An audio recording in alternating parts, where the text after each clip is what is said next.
One of my favorite videos to make is where I start the show here in the studio and I end it at the actual launch event for these devices. And specifically today, we're going to be talking about the Poco F6 and the F6 Pro.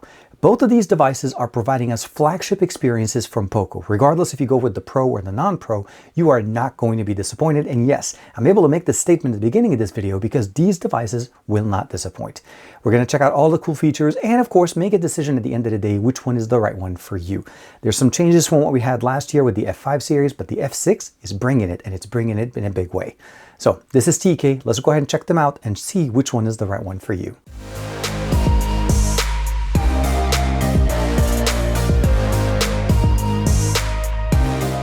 Like and subscribe and make sure you hit that bell icon so that you're always notified to whenever we have new videos on the channel. So what I have in front of us is both boxes. The F6 Pro is on the right and the F6 is on the left. Both do include a silicone case that's provided typically from Poco, and again, we still have them here. Now both of them are featuring different technologies when it comes down to their charging, namely the 120 watt wire charging that we have here for the 5000 milliampere battery on the Poco F6 Pro compared to the 90 watt wire charging that we have here on the Poco F6.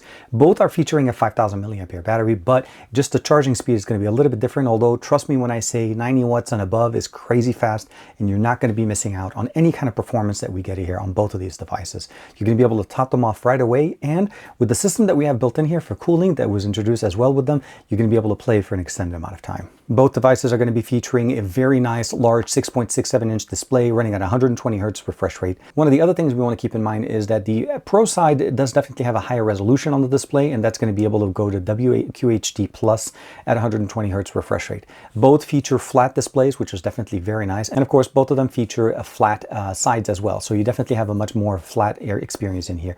The material that we have on the Poco F6 Pro is definitely higher with metal design, where we have pretty much standard to what we've seen before. As well as the cameras on the back, although we definitely look like we have 3 cameras here, it's essentially 2 cameras.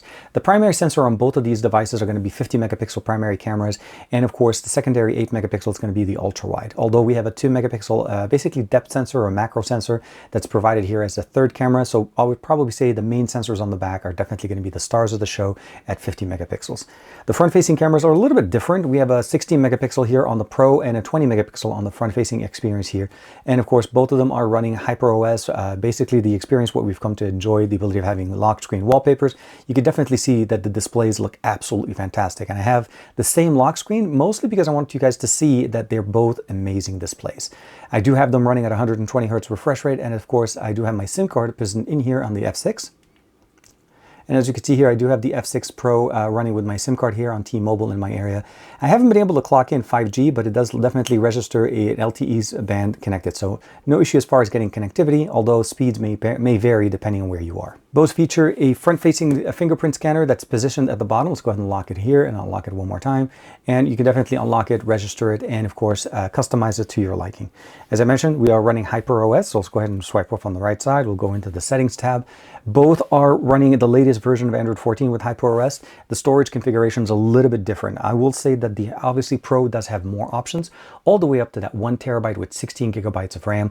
And of course, on the standard model, we have the ability of going all the way to 12 gigabytes with 512 gigs of internal storage. And of course, on the standard one, we have 8 to 12 gigabytes of RAM and all the way up to 512 gigs of internal storage. We're running the same configuration as far as RAM and storage, so from the speed point of view on the actual storage and RAM, we're going to be pretty much consistent. The biggest difference that we're going to see obviously as performance is that we're running the Snapdragon 8 Gen 2 mobile platform running a clocked max speed of 3.19 gigahertz or 3.2 gigahertz, and we have the Snapdragon 8S Gen 3 mobile platform, technically a processor that is newer than the 8 Gen 2, although I will say that the S series is technically not on the same level as what we typically see with the standard numeric version. So the 8 Gen 2 technically performs better. It is actually much more stacked over comparing what we get with the 8S Gen 3, although when we start looking at the Geekbench scores, we're going to notice that they're actually pretty comparable when it comes to performance, although it's the extended endurance performance and again overall how the system is configured here that makes the 8 Gen 2 perform better on the Pro side. Now as you can see, both displays look absolutely fantastic. Both of them are AMOLED panels, and that's going to be one of the biggest things. Now one of the biggest things that we have from last year to this year that changed is we lost the headphone jack on the standard model. So the F5 last year had a headphone jack,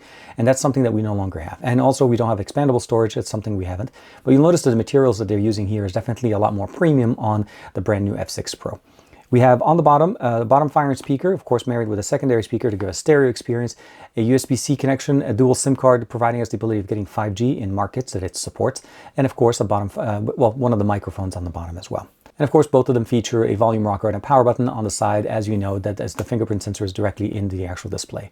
We have a top-mounted speaker here, as opposed to where the earpiece will double as a secondary area here. And of course, we have the IR blaster and an additional microphone. When it comes down to Geekbench scores and so on, we can definitely see here, just for point of reference, again, general usage, you will not notice the difference between the two, and they both feature multiple profiles for power management.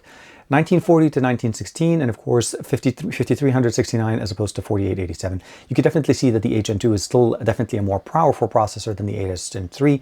Although this one is a newer processor, it really is somewhere in between the 8 Gen 2 and the 8 Gen 3, and a little bit more focused on budget friendly. So a powerful processor, a flagship experience from both nonetheless. Now let's talk about the cameras, because I'm pretty sure you guys want to see what are the differences in performance that we're able to get here. One thing I will say, this is where the 8 Gen 2, and at least the way Poco putting in the experience, start showcasing what the pro features are and what's going to be differentiating the two systems from each other.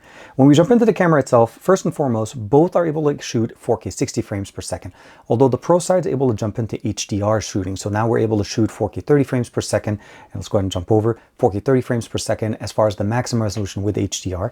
But if I want to be able to jump over to 8K at 24 frames per second, I just turn off HDR. And of course here we're maxed out at 4K 60 frames per second on the F6. That's one of the things you need to appreciate. We are not limited by that function. So let's go ahead and into the front-facing camera. 1080p experience, I think, is pretty much going to be the standard one. Although again, we come back into HDR. So we're able to shoot HDR from both the front and the back sensor. And that gives us the ability of enjoying content and creating more, I think, dynamic content from the F6 Pro.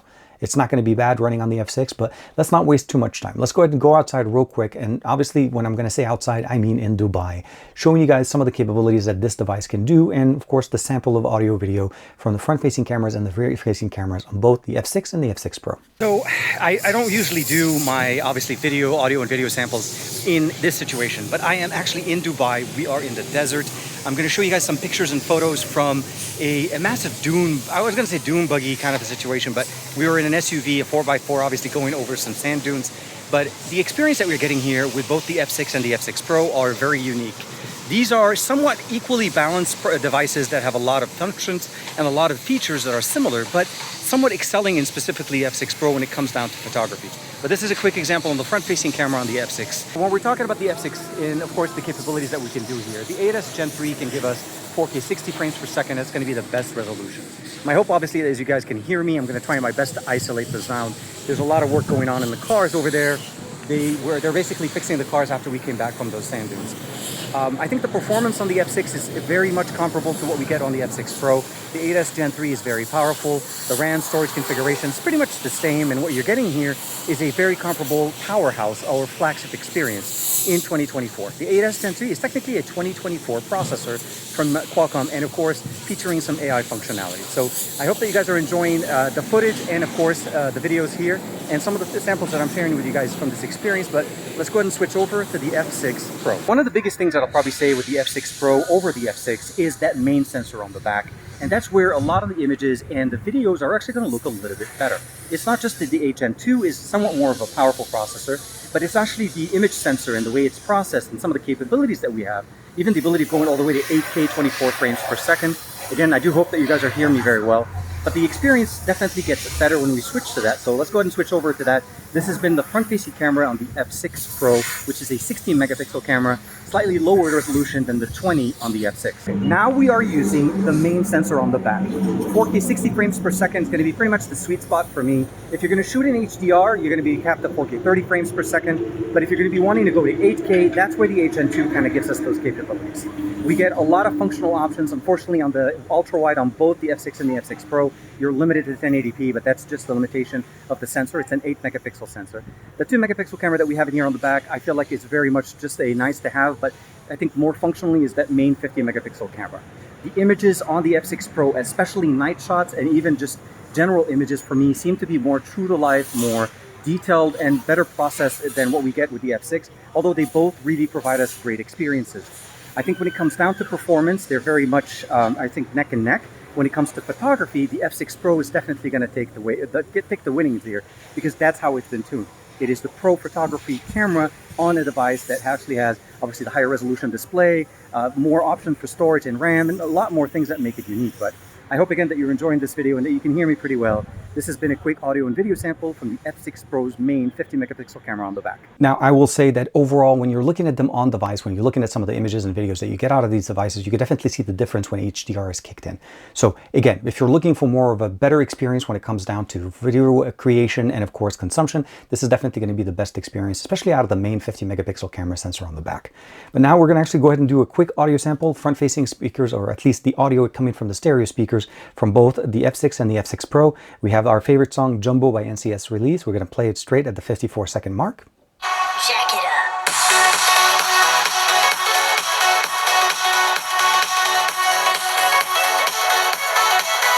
Definitely nice, loud, and of course pronounced, and the audio sounds very, very nice. Jack it up.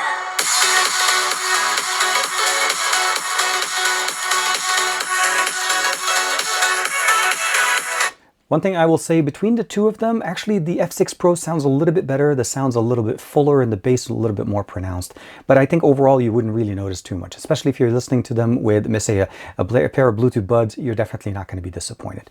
One thing I will definitely say overall from the experience that we get in here is the audio is really centered around listening and consuming media here. So what we're looking at essentially is the best experience using the speakers. But of course, at the end of the day, we also want to talk about gaming and how did they actually stack up when it comes to that. And before we jump into that, I do want to share with you guys there's a couple of modes in here that's slightly different. On the F6 Pro, we have performance mode and we have balance mode.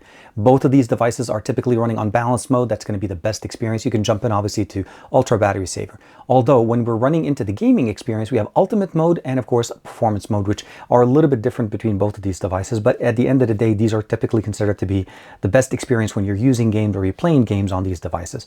So what I want to share with you guys real quick, we're going to talk about gaming. The overall performance between the two is going to be absolutely identical. And that's mostly due to the ice loop technology that Poco is putting in here. And that gives us the ability of not only utilizing the full potential of the actual processor and the capabilities of the display that we have in here. Keeping in mind, this one does go to WQHD Plus at 120 frames per second, where this one just goes to 120 frames per second. And they're rating it at a 1.5K display. But again, both are providing us a great experience. Now, both of them are featuring the Game Turbo system that allows us to actually, you could see right there, the frame rate jumping in 120 frames per second, boosted, configured, and you're going to definitely enjoy playing games and recording games, sharing your content. And what you're looking at right now is a couple of samples of playing obviously Call of Duty Mobile as well as PUBG Mobile, playing at the best resolution on both of these games. And that gives you the ability of enjoying the content on the go. And again, with a nice pair of buds or even just listening to them directly from the speakers, the audio and the experience is not going to disappoint.